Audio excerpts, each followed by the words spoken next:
Here we are at the return to the Bigfoot Museum.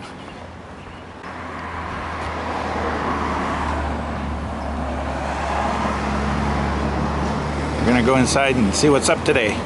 Today is Sunday, 4/22 today, April 22nd. So it's recording. If you just talk about any sighting that you'd like to.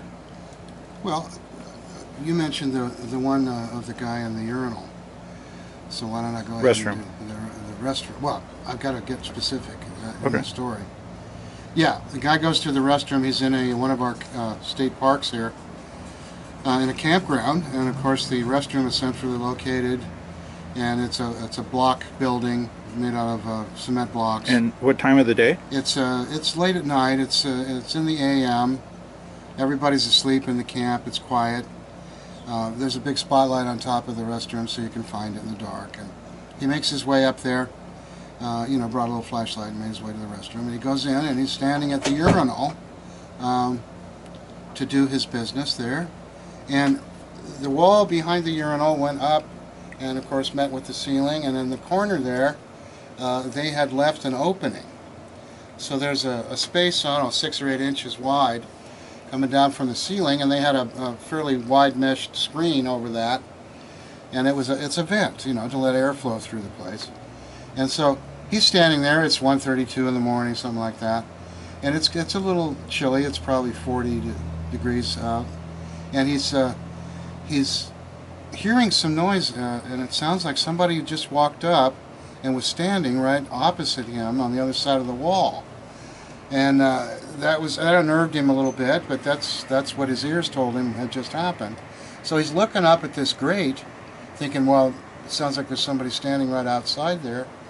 And just as he looks up at the grate, he sees a blast of hot air vaporize through the grate.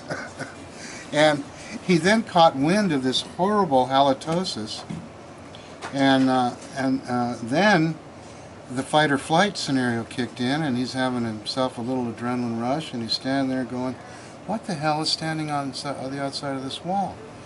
And he figured that the best thing to do would be to just stay still and listen. And so that's what he did. And he said he stood there for, gosh, maybe 15 or 20 minutes, absolutely still, just listening, because he's hoping to hear this thing walk away again. Because now he's got a picture in his mind of something that might be 8 feet tall that has very bad breath, standing right outside the wall, and that's a little unnerving. 20 minutes passes, and he goes, this is ridiculous. I can't just stay here. I've got to get out of this place and go back to camp. And maybe I'm just imagining it, And so he gets his courage up, and he goes out and he figures, I'll go to the left instead of the short way, which would be directly past where the thing is standing. I'll head up this way and see if I can go the roundabout way and get around the backside. Maybe I can catch a glimpse of this thing. So he goes out and he starts to go to the left, but there's a tree and a fence there, and he can't get through. So he's got to deal with his fear. So he heads back towards the campground. As he passes the wall, he turns and looks, and there it is. He can see it. The light shining through the opening up there. There's enough light to see it clear as a whistle. And he said that it just kind of took 2 steps back like that, and then stood still again. But he could still see it. About how tall? He said that it was actually, its face was right outside the, right there where the grate is. It was at least 8 feet tall. The inside of the building was 8 feet. And he said its arms were hanging down to its knees, and that it had mud spattered all over it. There was, swatches of mud here and there, and there was sticks and leaves and things tangled in the hair and clinging to the mud. And he was standing right here in the museum when he told me this, and he walked over to the display with the Patterson film, and he pointed to the close-up of the face from frame 350 of the Patterson Bigfoot. And he said the face looked just like that. You could see I'll get that. A little bit of skin under its eyes, and the tip of its nose, and its mouth, and the rest was hairy. This is the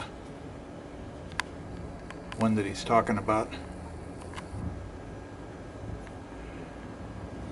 So he said that he took this quick glimpse at this thing, and then he hurried himself back to the camp, and he said that he, of course, didn't sleep the rest of the night. He just laid there listening all night long, you know, figuring that this thing could end up coming out. It didn't follow him. Didn't follow him, and he didn't see or hear anything of it the rest of the night, but he couldn't sleep.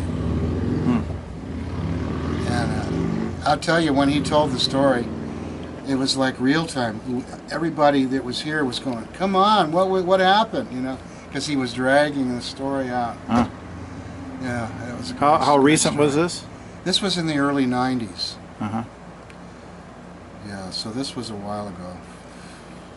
And how recent was he in here telling the story? A few weeks ago. Oh. Yeah, I hear stories like this on a weekly basis. I can easily say I hear at least one story like this a week. Any other stories that come to mind? Well, a woman called me this earlier today and reported that she's got some activity out in her backyard. She saw a tremendously huge red eye shine. She said she could see the silhouette of its head, which was enormous. And she said she'd heard about people calling them pumpkin heads. And she said that came to mind when she saw this thing in her backyard with the glowing red eyes and the big head. And she said that she had heard and seen them before, seen the eye shine, but they had been nothing happening for several months, but just recently they started appearing again. And she's in the Monterey area, so I intend to give Bart Catino a call and see if he'd like to go check up on that, since he lives in the Monterey area. Yeah, and that was a report we got just today. Wow. Pretty recent. Any others? Well, yeah, I could go on forever and ever, but I'm kind of wearing out here. Wearing out? Save my breath. Yeah, it's almost we got a meeting coming up. 5:30, and you got a meeting tonight. Yeah. Okay, well, thank you.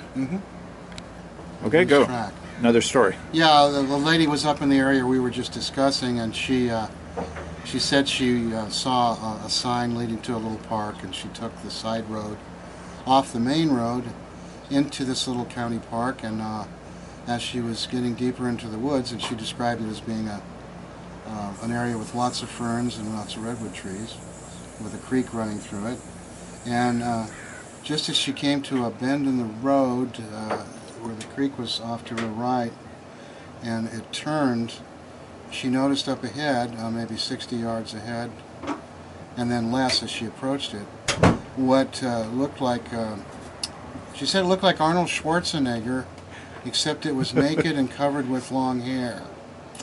And it was a side view, and it was about 9 feet tall, she said. And she said this thing, this Schwarzenegger-like thing, didn't look at her, it kept its eyes straight ahead the whole time, which was a strict profile to her. But it did a standing broad jump across about a 20-foot wide creek. And when it landed on the far side of the creek, she said it immediately disappeared. It was like gone in just a flash once it touched down on the far side of the creek. And that's her story. And I went up there actually with none other than Bobo, Bart, Tom Yamarone. We went up there a few years ago following up on this story, and we never did find the area that she described exactly, although there was a bunch of little places very similar to what she described. The thing is, she was from out of town, and so she didn't know the names of any of the roads, and she didn't really pay attention. And she had gone all the way to Gilroy, and she had come out here from Illinois, so she knew nothing of these roads in the Bay Area. And she had gone to Half Moon Bay to hang out while she was waiting to inherit some property in San Francisco in a couple of days. She was out to see the property she had inherited, and just happened to have herself a Bigfoot sighting. And she was pretty excited about it, and she wrote to me, she wrote to the BFRO about it as well. And she sent me pictures of Bigfoots that she'd find on various websites and here and there that she felt looked a lot like the one she saw for comparison.